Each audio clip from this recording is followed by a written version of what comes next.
120 বল যদি আমরা 6টা বা 7টা ব্যাটসম্যান না করতে পারি, না খেলতে পারি, তাহলে 9 জন ব্যাটসম্যান নিয়ে আমরা পারবো না। লাস্ট ম্যাচে যদি কথা বলি, আফগানিস্তানকে হারিয়েছে, আমি বলবো না যে খুব বড় ব্যবধানে হারিয়েছে, মাত্র 8 রানের একটা ব্যবধান দেখেছি। তো সেক্ষেত্রে আপনার কি মনে হয়েছে বাংলাদেশে এখনো উইকেস্ট পয়েন্টগুলো কি কি? আমি বলবো না যে কোনো এক্সপেরিমেন্ট চলছে, এবং এক্সপেরিয়েন্সের অভাবও কিন্তু বাংলাদেশ দলে নেই। যে দলটা গেছে 15 জন, আপনি যদি দেখেন তাদের কম করে হলেও কিন্তু 5, 7, 8, 10 বছর সবাই ন্যাশনাল ইন্টারন্যাশনাল ক্রিকেট খেলেছে, মোটেও ইনএক্সপেরিয়েন্স দল না। তারা হয়তো বা যখন মাঠে যায় তারা প্র্যাকটিসে সবকিছু ঠিকমতো করছে, মাঠে গিয়ে তার এক্সিকিউশনটা তাদের হয় না, অনেক সময় চেষ্টা করছে তারা, বাট সেটা হচ্ছে না। অনেকের সামর্থ্যের অভাব থাকে, ঘাটতি থাকে, হয়তো বা দিনটা তার না, তার অপোনেন্ট তার চেয়ে একটু বেটার হয়তো বা সেদিন খেলছে, এই জন্য হয়তো বা পারছে না। এই মুহূর্তে এইটাই বাংলাদেশের বেস্ট পসিবল টিম।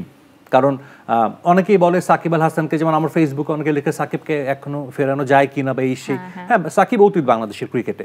সো এই টিমটা এখন বাংলাদেশের বেস্ট পসিবল টিম, তারাই গিয়েছে, তাদেরকেই খেলতে হবে।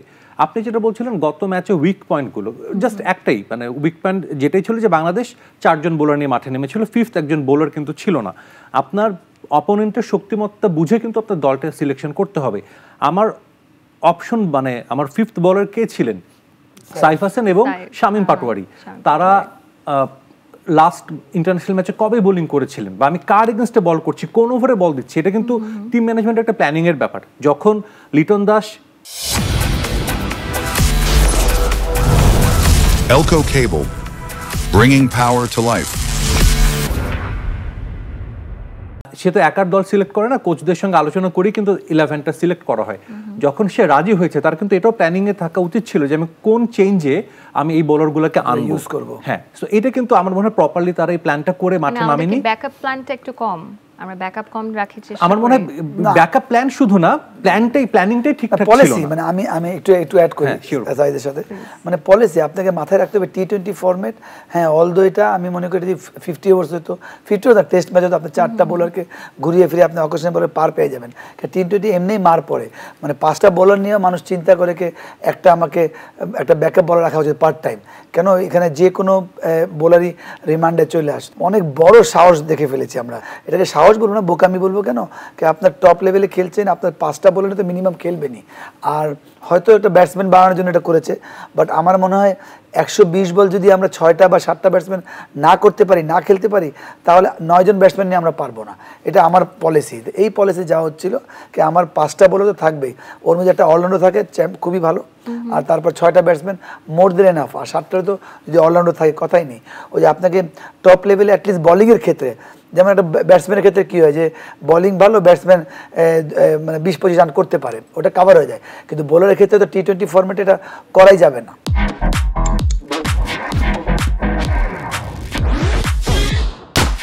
এই একই টিম নিয়ে, যেহেতু আফগানিস্তানকে আমরা হারিয়েছি, তার থেকে আরও বেটার টিম হচ্ছে শ্রীলঙ্কা। আমরা যদি লাস্ট পারফরমেন্স শ্রীলঙ্কার দেখি বা সবসময় যদি বলি, এইবার এশিয়া কাপে আমাদের মনে হয় যে ইন্ডিয়া, পাকিস্তান, শ্রীলঙ্কার পর মেবি আমরা 4th-এ ভাবছিলাম আফগানিস্তান, সেখানে মানে ফরচুনেটলি কিন্তু বলেছে তারা সেকেন্ড বেস্ট টিম।